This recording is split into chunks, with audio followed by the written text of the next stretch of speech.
Bharat Ratna doctor Bhimrao Ambedkar को कोटि कोटि नमन। ये कार्यक्रम डॉक्टर भीमराव अंबेडकर के जीवन पर आधारित है, जहां भारत की जनता के प्रति उनके योगदानों को पूरी सजगता से चित्रित और रेखांकित करने का प्रयास है। कार्यक्रम में दिखाई गई घटनाएं लब्ध प्रतिष्ठ पुस्तकों से ली गई हैं। इस कार्यक्रम के जरिए चैनल की ओर से एक विश्वसनीय, सजग और सकारात्मक प्रयास है कि डॉक्टर बाबा साहेब भीमराव अंबेडकर के जीवन की संघर्ष यात्रा एवं गौरव गाथा पूरे आदर के साथ घर घर पहुंचे और उनके योगदानों से सभी संपूर्णता में परिचित और आह्लादित हों।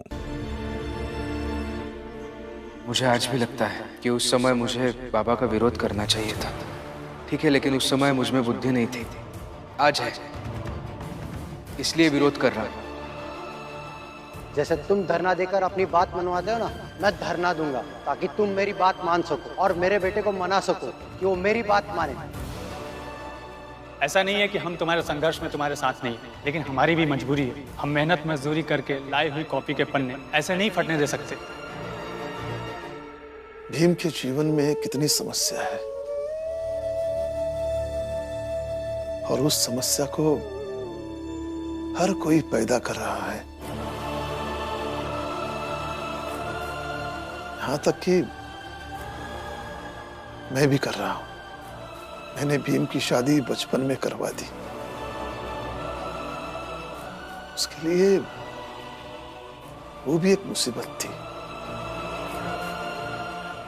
और आज उसके सामने जो भी हो रहा है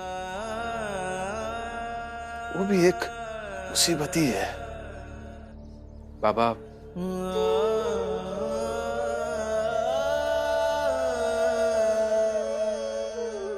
मुसीबतों से निकलने पर ही तो खुद का विश्वास बढ़ता है ना। देखो बेटा, तुम्हारे लिए हर परीक्षा मुश्किल है, क्योंकि एक हार तुम्हारे ऊपर लोगों का विश्वास तोड़ देगा। हर बार जीतना साधारण नहीं होगा। बचपन से कभी आपने मुझे साधारण बनाना चाहा ही नहीं बाबा। हर बार यही सिखाया कि भीम बेटा, नायक की तरह सोचो, और नायक को तो हर बार ना हारने के लिए बहुत सारी चीजें झोंकनी पड़ती है। कई बार सोचता हूं, अगर तुम बड़ौदा चले गए होते तो कम से कम यहां की मुसीबतों से तो बच जाते। उससे क्या फर्क पड़ता बाबा? अभी यहाँ बंबई में जो समस्याएं हैं, जो लड़ाई यहाँ लड़ रहा हूं, वही लड़ाई वहां जाकर लड़ता। लोग बदलते, मानसिकता वही रहती, और मैं भी वहां अकेला लड़ाई लड़ रहा होता। बाबा, ये जो सातारा से लड़ाई शुरू हुई है ना, ये बंबई हो, चाहे बड़ौदा हो, या चाहे और कुछ, अंतिम समय तक जारी रहेगी।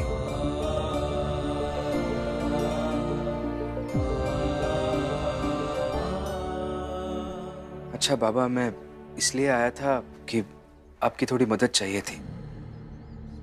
हाँ, कहो।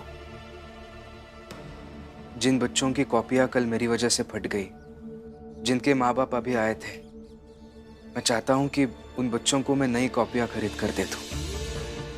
हाँ। लेकिन इतनी सारी कॉपियां खरीदने के पैसे अभी मेरे पास नहीं है। अगर आपके पास थोड़े पैसे हो तो, नहीं, उधार समझ कर दे दीजिए, मैं आपको लौटाऊंगा। हाँ, मगर पैसे होंगे तो देंगे ना उधार।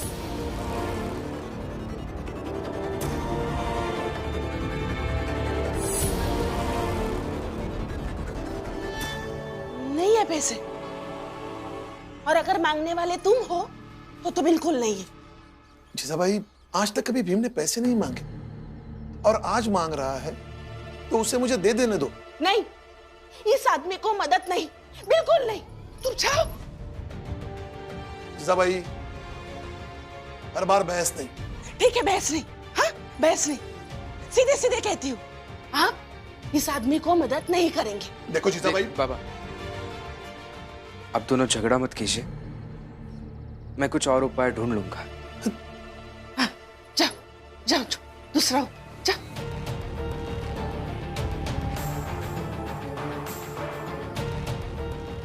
जा क्यों रहा है?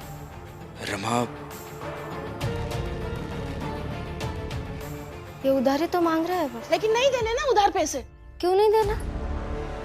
मैंने भी तो आपको उधार दिया था ना जब आप मायके जा रही थी।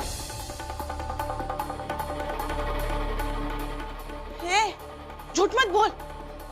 मैं कब मायके गई थी और कब दिया था तूने उधार? हाँ?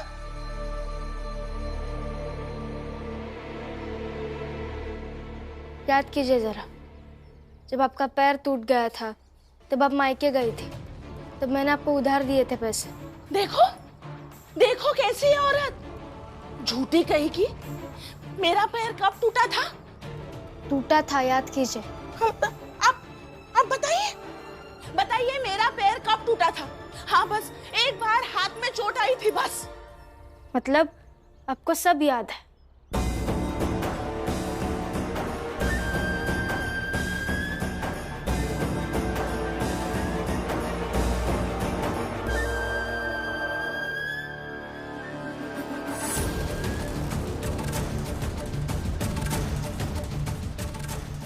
बताइए, क्यों कर रही थी आप ये नाटक?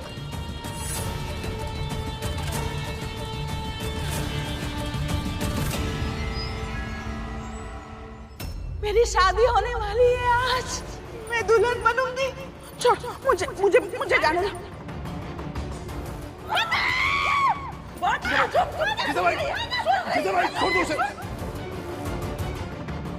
मुझे चाहिए कि ये मुझ पर फूल फेंके। जीजा भाई क्या नाटक है, छोड़ दो ना। नहीं, मुझे चाहिए कि ये मेरे ऊपर फूल फेंके। मेरी शादी में आया ना, तो मुझ पे फूल क्यों नहीं फेंका? अच्छा, इतने दिनों से कुछ चीजों का अंदाजा आ रहा था मुझे। आज तो सब साफ साफ पता ही चल गया। भीम, इस विषय पर बाद में बात करते हैं। लेकिन ठीक है, बाद में बात करते हैं। लेकिन बाबा, इस विषय पर तो बात कर सकते हैं ना कि इनका अपने बाबा पर इतना तो हक है कि इनके बुरे समय में ये आपसे उधार मांग सके।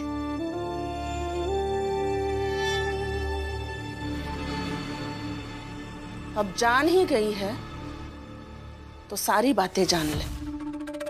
डरती नहीं हूं मैं किसी से। ये जो कुछ भी हुआ उसमें तुम्हारे बाबा भी शामिल थे।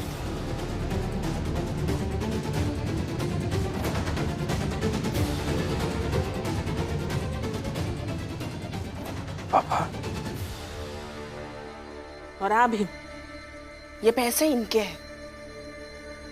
इनके पैसों पर तुम्हारा कोई हक नहीं है, और अगर होगा भी तो मैं नहीं मानती। इनके पेंशन के पैसे हैं, तुम्हें कैसे दे दूं मैं? इनके सारे पैसों पर सिर्फ मेरा हक है। तो तुम्हारा भी हक नहीं मेरी पेंशन पर। अगर भीम पैसे नहीं लेगा तो तुम भी नहीं लोगी। जाओ, मेरे पैसे लाओ।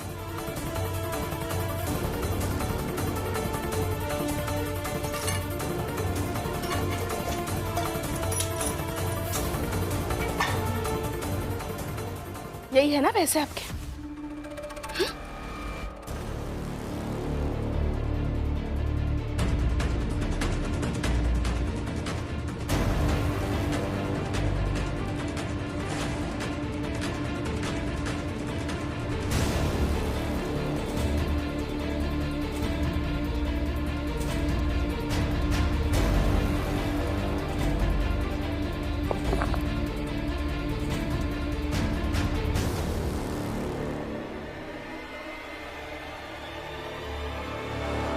अरे ये जीजा भाई, तुम क्या कर रही हो? जीजा भाई, मेरी बात तो सुनो। आई, ये क्या कर रही है आप? मत कीजिए ये सब। आई, चल हट। अरे आज नहीं, हाँ? आज मुझे इसे अच्छे से पढ़ाना है।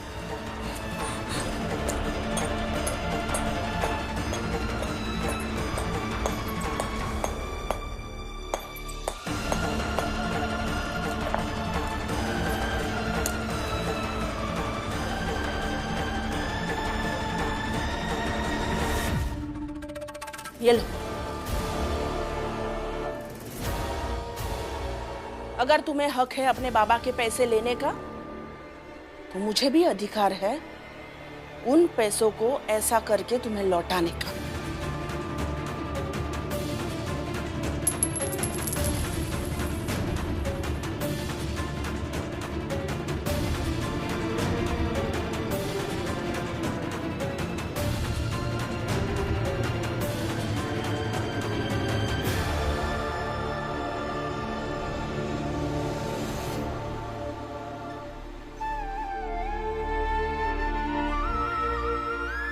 देखो बेटा, मैं बाबा,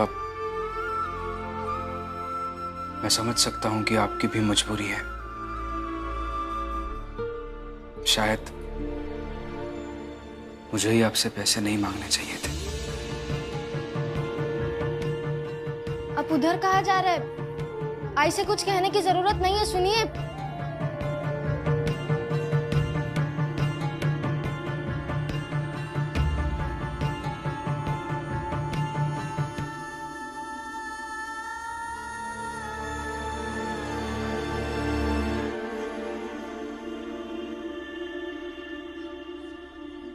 कुछ कहने आया हूं आपसे।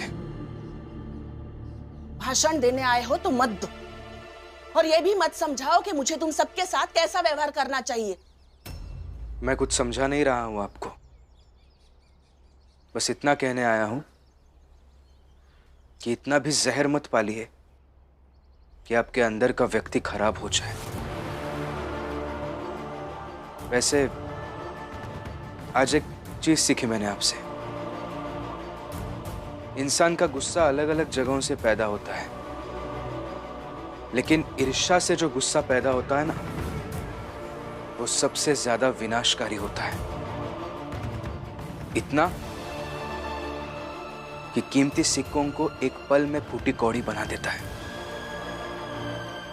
जरा सोचिए, एक क्षण की ईर्ष्या ने उन सिक्कों की कीमत घटा दी, तो जो ईर्ष्या आप हमेशा अपने अंदर पालती हैं,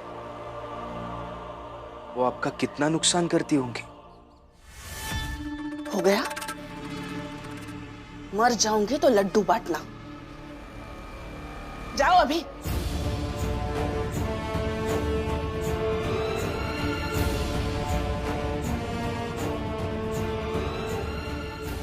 भीमराव, हमें न्याय दो। भीमराव, न्याय दो। भीमराव, न्याय दो, न्याय दो, भीमराव, भीमराव, न्याय दो। भीमराव, अरे ऐसे तुम नहीं कर सकते हो। भीमराव, भैया, ये थोड़े से पैसे हैं आज भर के लिए। इससे कागज खरीद लेना और उन बच्चों के लिए भी कॉपी खरीद लेना। कल का कल देखेंगे।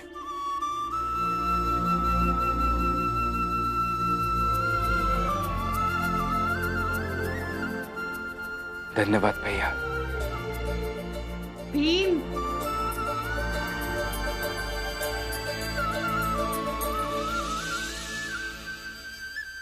भीम, ये कुछ पैसे मेरे पास भी है, लो रख लो।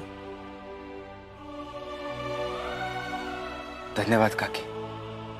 लो, ये तो बेवफाई हुई। पति यहाँ धरने पे बैठा है और पत्नी उसी की मदद कर रही है जिसके खिलाफ तुम यहाँ बैठे हो। देखो, बेवफाई नहीं, बेवफाई के साथ साथ गद्दारी भी है। शोभा, मेरे पैसे दे रही हो? मैंने आपका पैसा तो छुआ भी नहीं, ये मेरे पैसे हैं। देख लो कैसे धांस दिखा रही है। अभी बताता हूँ। ए शोभा, मेरे पैसे मांग वापस भीम से।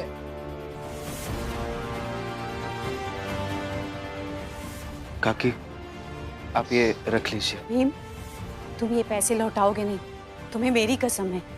और शोभा, तुम्हें मेरी कसम, पैसे लो वापस। अरे, जो जब मन करे भाग जाए, जब मन करे रंग बदल ले, बीबी से गुलाम पल भर में मानने लगे, उसकी कसम मैं नहीं मानती। दायरे में रहो, नहीं तो दायरा बता दूंगा। आप भी दायरे में रहिए, नहीं तो मैं भी आपको दायरा बता दूंगी। शोभा,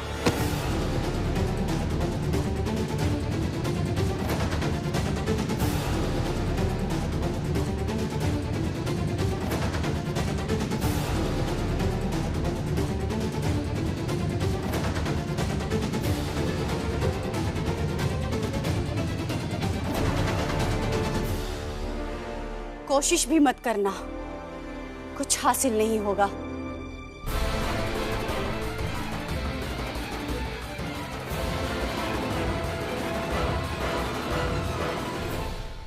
इस चाल में भीम रहता है, रामजी भाऊ रहते हैं, रमा रहती है, और उनके साथ रहते रहते अन्याय के खिलाफ आवाज उठाना हमने भी सीख लिया है, समझे?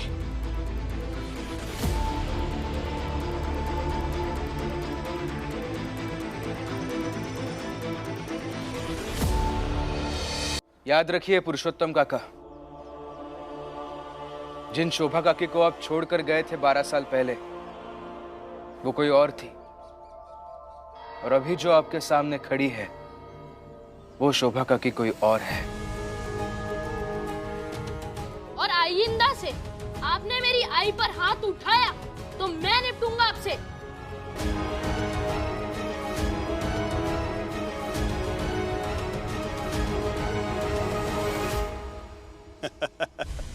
लगता है जोश खत्म हो गया है। आज आए नहीं क्रांति करने हैं? अभी तक दूसरे दिन का पर्चा ही लग रहा है, तीसरे दिन का पर्चा कहाँ है? हो गया, एक दिन का नाटक खत्म हो गया। समझ में आ गया कि यहाँ कोई कुछ प्रतिक्रिया देने वाला है नहीं। अरे भटकते भटकते कोई मदद वाला मिला नहीं होगा तो फिर से मजदूरी करेगा ना, यहाँ थोड़ी आएगा। सही सोच रहे हैं आप सब।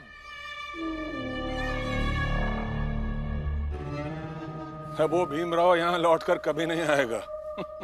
अरे उलझा हुआ कहीं खुद के द्वारा खड़ी की गई समस्याओं को लेकर। कुल मिलाकर आप सब ये समझ लीजिए कि ये जो इतने दिनों से नौटंकी चल रही थी ना उस भीमराव की, जगह जगह पर्चे बांटना, जगह जगह पर्चे चिपकाना, उन सब से कुछ हासिल नहीं हुआ उसे।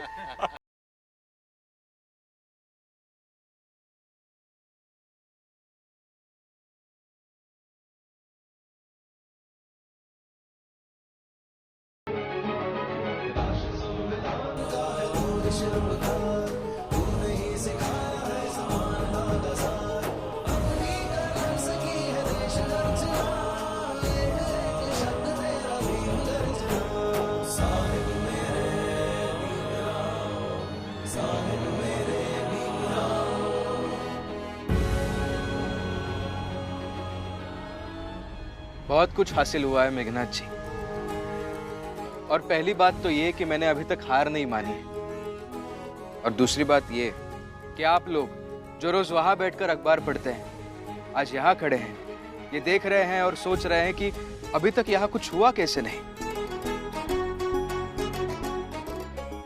आप सबके दिल में जो ये कौतूहल पैदा हुआ है ना,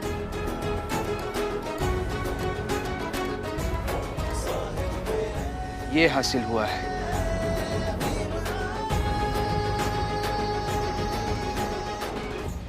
और आप सब देखिए, धीरे धीरे ये कौतूहल और लोगों के दिल में भी पैदा होगा, और किसी एक के दिल में जहां संवेदना की जमीन है, वहां ये कौतूहल कोशिश का रूप लेगा, और कोशिश अन्याय के खिलाफ लड़ने की।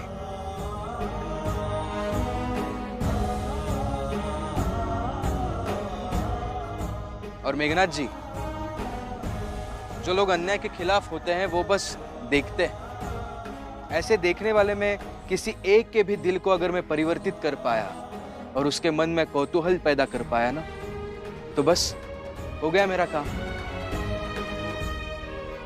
और आप लोग जाइए ना, रोज की तरह अखबार पढ़िए और हमें हमारा काम करने दीजिए। जाइए। ओके। क्या चल रहा है भीमराव? हैं? नहीं समझ में नहीं आता मुझे कि तुम्हारे अंदर थोड़ी भी इंसानियत बची है या सब बेच खाई तुमने? ये कैसा घिनौना खेल खेल रहे हो तुम इन मासूम बच्चों के साथ? कल तक इन्हीं को तुम ज्ञान बांट रहे थे ना कि पढ़ो लिखो बड़े बनो, और आज जब अपनी लड़ने की बारी आई तो इन्हीं मासूम बच्चों की कॉपी से पन्ने फाड़ रहे हो। छी छी छी छी छी, शर्म आनी चाहिए तुम्हें। अरे तुम्हें तो नर्क में भी जगह नहीं मिलेगी। मेघनाथ जी, आपकी इन बातों का इन बच्चों पर कोई असर नहीं होगा, क्योंकि जिस चीज को लेकर आप हम सब में मतभेद उत्पन्न करना चाहते हैं ना, वो चीज हमारे लिए भावुकता है। कल भी इन बच्चों ने मेरे लिए जो कुछ भी किया उससे मैं बहुत भावुक हो गया, और इसीलिए आज मैंने ये फैसला किया है कि आज किसी भी बच्चे की कॉपी का एक पन्ना भी नहीं फटने दूंगा।